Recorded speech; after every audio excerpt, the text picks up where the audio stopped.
Folks, Warner Brothers is at it again. On November 9th, 2023, it was confirmed. Coyote vs. Acme was banished to the Shadow Realm, home of Batgirl and Scoob Holiday Haunt, in exchange for a $30 million tax write-down. Just like in the case of Batgirl and Holiday Haunt, the cast and crew were not informed until news broke. We have Peter Briggs, the screenwriter for Hellboy 2004, who said that David Zaslav has turned a functioning movie studio into a mechanism to pay him an obscene amount of money annually while not actually releasing movies. Yeah, he's truly a genius. David Zaslav, by the way, in case you were interested, makes over $3.1 million a year, as well as stock benefits on top, which made him $39.3 million in 2022 and $246.6 million in 2021. Obscene!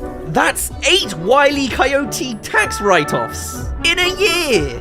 Directors, actors, and producers were canceling meetings with the studio left and right, and the controversy even garnered the attention of the US government. Congressman Joaquin Castro tweeted, "The WBD tactic of scrapping fully made films for tax breaks is predatory and anti-competitive." On February 23rd, 2024, Warner Bros. Discovery took a $115 million tax write-down. The move included multiple projects, but it's believed that Coyote v. Acme was included. Yeah, could have been wise, Daddy. We could be Wile E. Coyote right now. I hate to be political, but release Coyote versus Acme!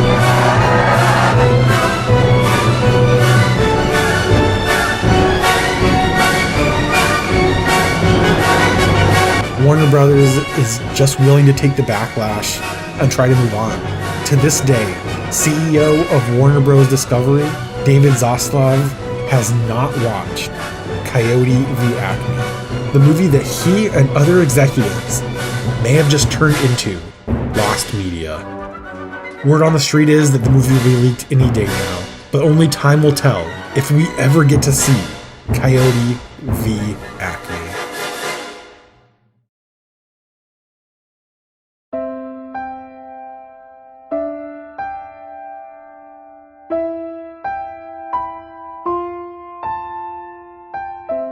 Does it feel relieving that we will hopefully see that movie one day? I think rewarding, certainly for everybody a part of the project. Anytime you put your heart and soul into something and it gets shelved is tough. It ain't my sandbox, so I completely understand those decisions. But the fact that companies could talk together and the movie could get shown, that we do what we do to try to entertain. And I know the audiences that were able to see Coyote Acme were entertained, so hopefully that audience grows larger. Can you please give a warm Comic-Con welcome to Acme's most dedicated customer, the persistent predator, Wile E. Coyote!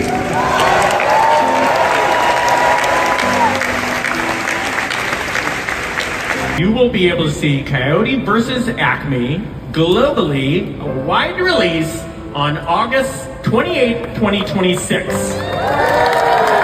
Yes! 2026. This is amazing. Now that is, Go just to to be Kuala fair. Lumpur. See And- it there.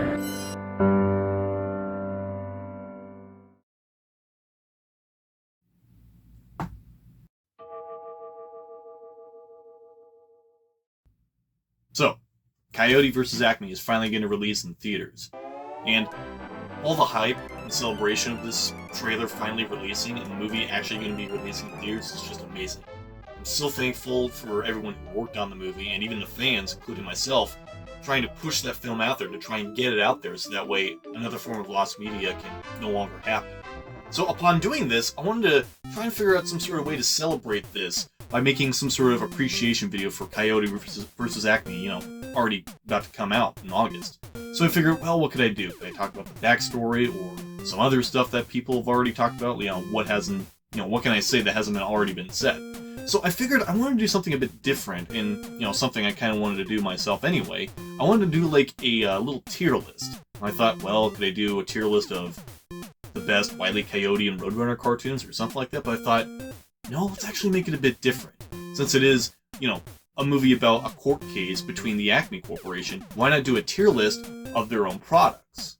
So, why not? We'll do a tier list by ranking some of the Acme products to see if they're good or if they don't work. Now, of course, there are some rules I do want to set in this. Rule number 1, they must be made by the Acme Corporation. They can't be, something that Wile E. Coyote built himself, and they can't be of other products that are labeled on boxes, like if it's Ajax or Ahab or Ace, not to be confused with Ace Hardware. If it's a box that says Acme on it, or even if I can find it in this catalog here, then I'm counting that. It can't be anything else. Number 2, all the products have to be used by Wile E. Coyote himself. They can't be other characters throughout the Looney Tunes franchise. Now, I'm aware that Bugs Bunny or Foghorn Leghorn or other various characters have used Acme products, or just stuff that says Acme on it. It's like the little staple of stuff being used by Looney Tunes characters. But for the sake of this video, I'm only going to be doing it for Wile E. Coyote. Now, I also want to mention that Ralph the Wolf, who looks very similar to Wile E. Coyote, is not him, so he's also not going to count in this video. Despite them looking very similar, there are certain traits that distinguish them, like a noticeable tooth and a red nose, so yes, Ralph the Wolf does not count. Number 3, the products used must be shown only in cartoons and a movie that I'll get to. I won't be counting any video games or comics or any other sort of media. This is just going to be in short theatrical release cartoons and of course one movie. And number 4, most importantly, do not try or even buy any of these at home. And again, this is a cartoon, so most of the stuff is fake anyway, but regardless, if you decide to be kind of an idiot, just like Wile E. Coyote, just don't do it. Alright, so I got my own little list of different items right here. So the first item right here is the Acme Super Suit, and this was literally the very first Acme product that Wile E. Coyote used, and I'm not entirely sure what it was really set out to do, if I'm being completely honest. Like, maybe it's supposed to be like a superhero suit of some kind, but in all honesty, it just looks like a costume that anybody could wear. The way that he shows it for a brief amount of time, it looks like he was supposed to fly, but maybe he just didn't read the catalog right or something, and it just backfired on him. So unfortunately for Wile E, it didn't really work. Now, I also want to specify that even though I'm ranking these like from S tier to the best and F to the worst of being faulty, there is an undetermined tier that I added to the bottom because it means that, well, we don't really know if it worked or not, so we're not entirely sure. Just want to point that out. So if I were to rank this, it's like, well, if Acme actually claims it to be a super suit, I would say it's definitely faulty. But if it's meant to be just a costume, well, we don't really know that for sure because it's not really specified whether it's just a costume or if it's actually meant to be a super suit. So I would probably put it in F, just for the fact that if Acme did actually, label it as a legitimate super suit that was supposed to fly, I would definitely consider that to be faulty. Now, next would be the Acme Aspirin. Now, this is kind of funny because, the Acme Aspirin is just one of those things where it's like, it was mainly meant to be just a joke, really, but in the actual Acme catalog, it says, life is a contact sport, so there is going to be pain now and then. And we at Acme believe that headaches, fevers, bruises, sprains, burns, pulls, bad cholesterol, thrombosis, sudden impact injury, and occasional mauling should not keep you from living out your happy destiny. For over 100 years or so, there's been aspirin, and now we've got it. Not buffered, not flavored, not a caplet, ultra extra strength Acme Aspirin is for the person in serious pain. So, Acme has their own little aspirin thing, so I guess that's something. But if I'm being completely honest, it's just a joke in the cartoon, really. But at the same time, did it really work, though? In one of those situations, I would probably have to put it in undetermined. So, we don't know if it did work, but we also don't know if it didn't. We just don't know. It's aspirin. We expect. Now, next would be the classic, classic anvil, right here. Now, there have been, multiple times that Wile E. Coyote has used anvils, and most of them aren't even labeled as Acme. I'm pretty sure all of them aren't even labeled Acme, but just for the sake of the video, any type of anvils, I think would work out. One of those cases where he's trying to put it on that little string line, and he goes across trying to drop it on the Roadrunner, doesn't really work as well because it's heavy. But I don't think it's really faulty because it's exactly what it promises, because it's an anvil. I mean, it's heavy. So I would probably put it in A, just because, like, it's a classic type of thing you would see in cartoons of any kind of anvil, and it does what it promises. It's just that Wile E. Coyote just doesn't really know how to use it as well as he thinks he does. Now next would be the Acme matches. I mean, all they are matches to trigger a, thing of TNT that he has, and I think it works pretty well, and that's about all I can say. It's, I guess I would put an A as well. Now next is the Acme rocket-powered roller skates. Now this is a bit of an interesting thing because they do seem to work, but I think they work too well. I mean, they go at a very high speed, but Wile E. Coyote has no general way of controlling it you think he would. It's just like his legs are stationary the way he's meant to just, supposed to, he tries to steer it, but there's no way he can control it. It's like as soon as he puts his legs on the ground, or his feet on the ground, it just zooms right across, and there's like no way to stop it unless he actually hits the ground, or if it runs out of juice. So though it works, I don't think it works to its capacity. So I think I would have to put it in C tier just for that. It's like a little bit in the middle where it works, but it doesn't work as well as you want it to. And next would be the giant kite. Now this, for me, I would immediately put in undetermined. Now, the way that it's shown in the cartoon, it looks like he's about to fly and take off with the bomb in his hand, but the thing is that, in my own opinion, I think he did it at the wrong time.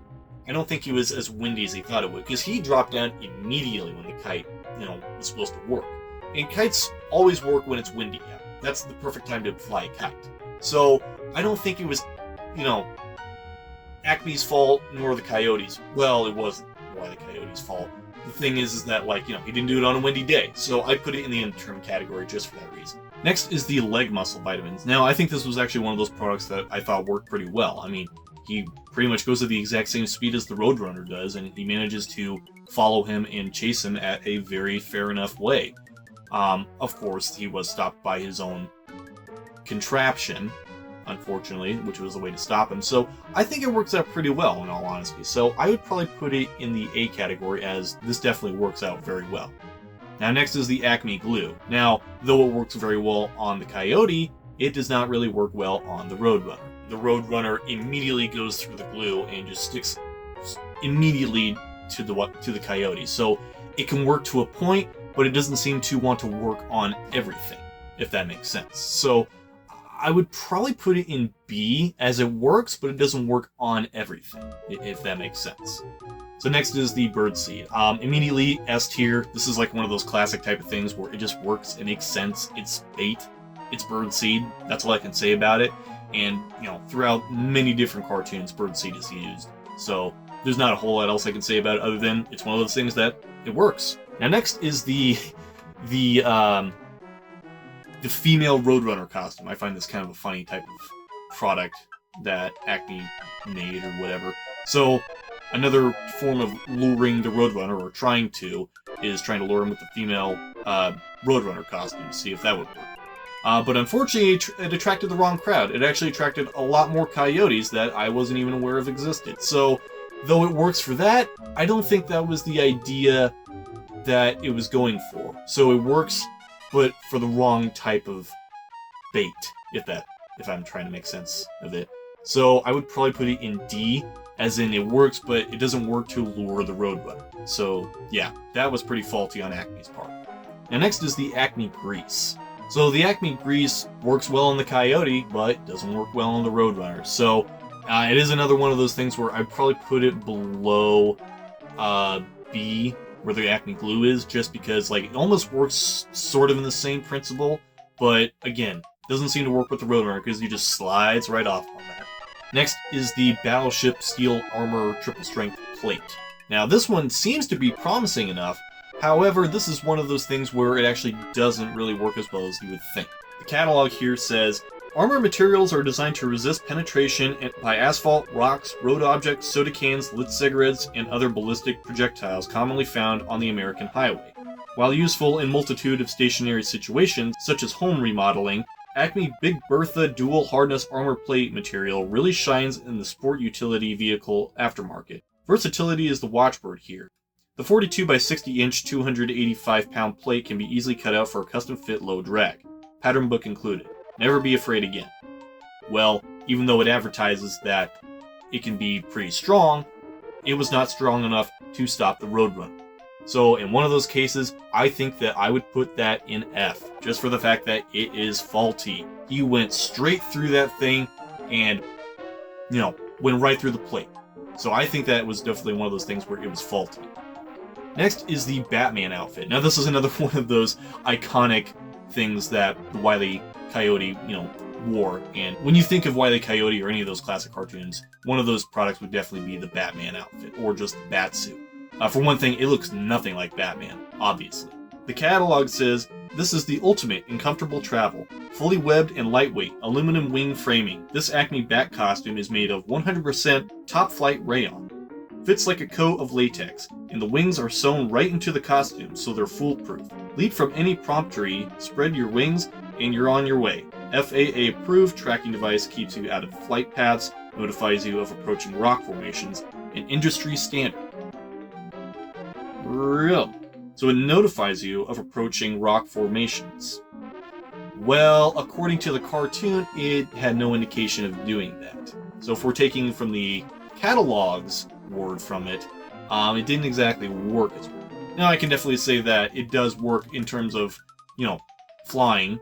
That is, if you know how to use it, but Wile E. Coyote didn't exactly know how to use it for the first few minutes, but then eventually it did seem to work for him. That wasn't until he actually hit a rock formation and went downhill from there.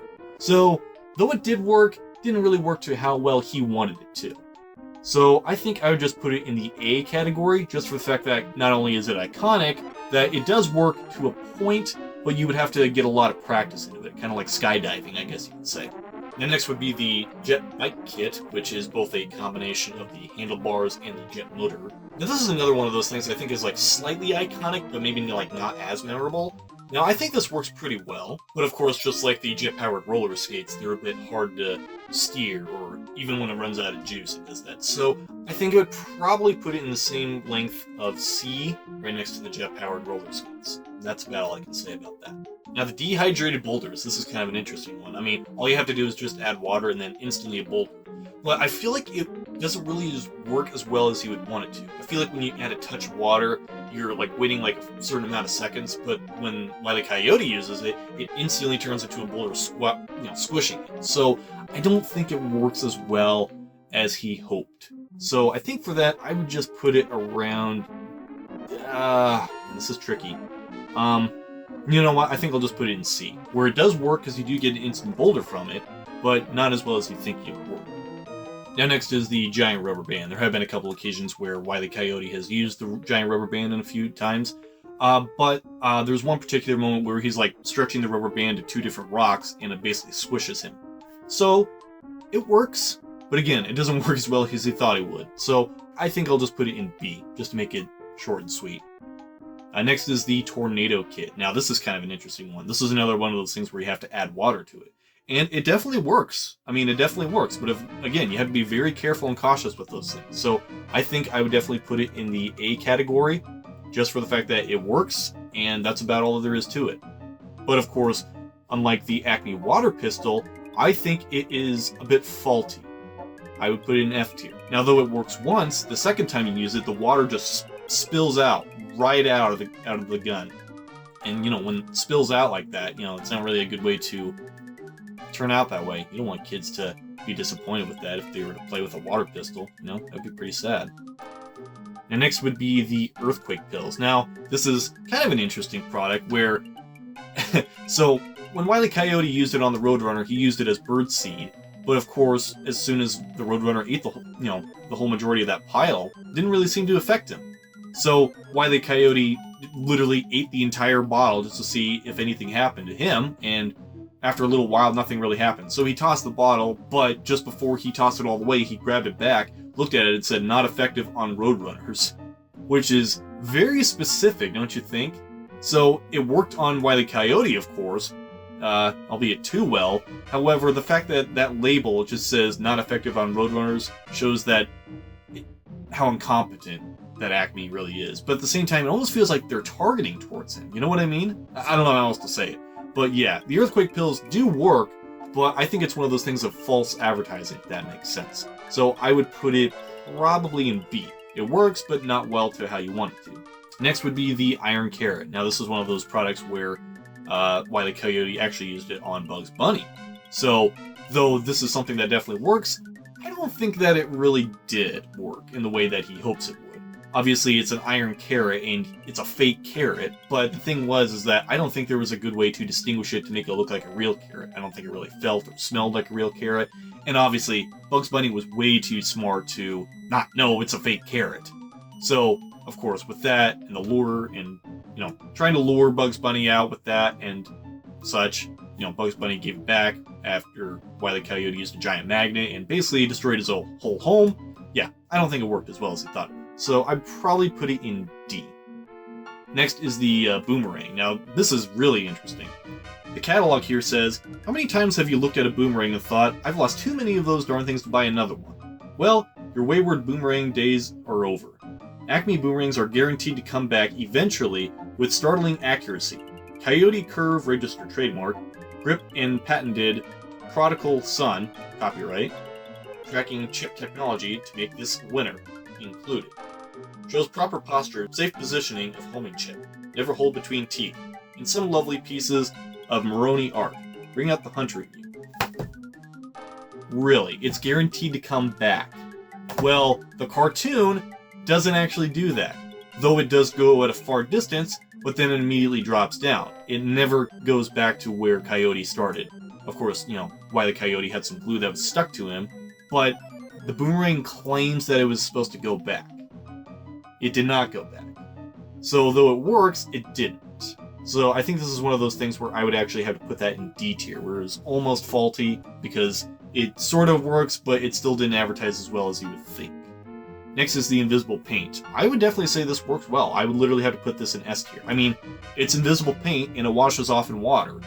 That works pretty well, in all honesty. So there's not a whole lot else I can say about it other than this is one of those products that actually works. Next is the cactus costume. Now, this is a little bit of a silly one, but I guess it was just one of those things where the Coyote wanted to do a disguise in a cactus and all that. Now, I think this was one of those products that actually did too well because it actually kind of hurt him. But as shown at the very end, after he used it, he just kicked the box and just said, nope, I'm not doing this. So he didn't really seem to like the cactus too much, unfortunately. So I think maybe it didn't work out too well for him, just like the super suit. So I would probably put it in D tier. Yeah, probably around there would work. And next is the Acme Book of Magic. Interesting for Acme to be involved in wizardry and witchcraft, but whatever. Now, this entire book revolves around a short, called The Wizard of Ow. I'm not going to exactly show everything from it, but a few things show that of how faulty it can be, where it's like, it does work to some degree, but other times it's faulty on the spells, so the whole thing doesn't exactly work as well as you would think. So the Book of Spells, or Book of Magic, would probably be around C, where it works but doesn't work. And next is the Flying Broom. This is in the same short, and this is actually one of those products that I thought worked surprisingly well. Now, of course, just like with the Batman suit, you would have to have a lot of practice in steering and trying to figure out the controls of it almost, because it's a flying broom. But it was surprisingly one of those products that actually safely got Wile E. Coyote to land safely on the ground. So I think that I would probably put it in the A category. This is definitely one of those things that actually works for something that's a magic flying broom. Now next is the bomb and the clear paint. Now, in this short, which is the same short, of course, where he makes it to look like a fake crystal ball. I can't even understand what happened here. Obviously, it's a bomb. It worked, but the clear paint also worked, and I don't know what kind of illusion Wile E. Coyote used to make it look like a crystal ball to make these images appear, but it also makes no sense how it immediately spawned right in front of him in a few seconds. What happened there? I can't even understand it. So if I'm being completely honest, I would put it in undetermined, but I'm not entirely sure. So I would probably put it in D, where it's like, yes, it works, but what kind of sense does it make to move from one place to another? Again, I know it's cartoon logic and none of it makes sense, but it's just a joke. Now, next is the giant missile launcher. Now, this specific one was in the movie Looney Tunes Back in Action, where Wile E. Coyote was actually helping Acme to hunt down Bugs Bunny and Daffy Duck. Now, I think that this was definitely one of those Acme products that literally backfired. I would put it in F. Though it aimed for the target, it acted like the boomerang was supposed to, where it came back at him and, caused it to explode. So that was pretty misleading. Very bad. Very faulty. Now the next thing is the zip line. Now this is one of those things I thought worked okay, but I feel like there was just some things in it that just didn't exactly work too well as you would think. There were occasional times where it worked for Wile E. Coyote, and then when he tried to put some stuff on it, it didn't work as well as you would think. So I think that the zip line would probably be in the C category. Next is the giant spray. Now this is rather interesting, where it seems to turn Wile E. Coyote into a giant. However, the bottle says results may be temporary, but at the same time below it, it says temporary results may be temporary. So is it one or the other? It makes absolutely no sense to me. So it's like it can be or it can't be. It seems that they didn't know how to use the chemical properly if they were doing it in a test lab or something. So they just didn't know, but they still sold it anyway. So I think I would probably put it in D, where it's like it works, but it doesn't work to the way you would want it to, or even if Wile E. Coyote wanted it to. And next is this little clear trap, and it works, but not as well as you would hope. I would put this in D. Now the reason why I would put it in D is that though it captures the Roadrunner, how do you get him out? It's just one of those things where it's not really something that knows how to figure itself out. How are you supposed to get the Roadrunner out of the trap once you capture him? Like, yeah, you got him, but maybe it's meant for a completely different type of trap, to keep a prisoner in there or something. I don't know. And next is this sphere bubble type of thing that Wile E. Coyote used. Now, it's in a clear, fast-moving type of object, like in a sphere, if you were inside of a bubble, and I guess it travels pretty fast, but as soon as they were to lock in with, a plane or jet's engine and just, like, the blades would cut through it, it would shrink down to, like, a small little plastic mesh or whatever you want to call it. And I don't think it really worked as well as, it has like temporary effects where it works, but it doesn't work as soon as this happens to it. You know what I mean? So I think I would probably put it in B, where it's like it works, but as soon as this happens to it, it doesn't work anymore. It's like if you were to pop a bubble, there you go, or pop a balloon. And the last thing we'll talk about is the dynamite. Let's be honest, another classic thing, put it in S tier immediately. There's not a whole lot else I can say about it. So, I think the dynamite works well. And it actually worked pretty well on one occasion, where in this case, Wile E. Coyote was so close to capturing the Roadrunner with the TNT. Wile E. Coyote lured the Roadrunner on the bridge with birdseed, he had dynamite at both ends of the bridge, and there was a moment where they were about to fall off, but then the Roadrunner jumped onto Wile E. Coyote as if, oh hey, you got me! But that was kind of it. So, unfortunately, he had to throw him off in order to save his own life. Or both of their lives. So, unfortunately, though, he sort of captured him. Not exactly. But the dynamite still works, so I'm still putting it in S tier. And that's my entire ranking list of all the Acme products that I wanted to do. Now, of course, you could do this at home if you wanted to, with all of the Acme products, but there's a lot on there, so, like I said, for the sake of the video, I only want to do a short amount. Now, you could also get this Acme catalog, which I think is actually pretty fun to look through. But I actually do happen to have one specific item from Acme that I wanted to test out to see if it really is faulty. So I got this thing of dynamite right here, classic, Acme TNT, there's not much else to it, but I want to test to see if it really is as faulty as some people claim. People who are always like, oh yeah, as soon as you light it up, all of a sudden, even before you hit the fuse, like, it immediately blows up. But let's test that to see if it actually is the case.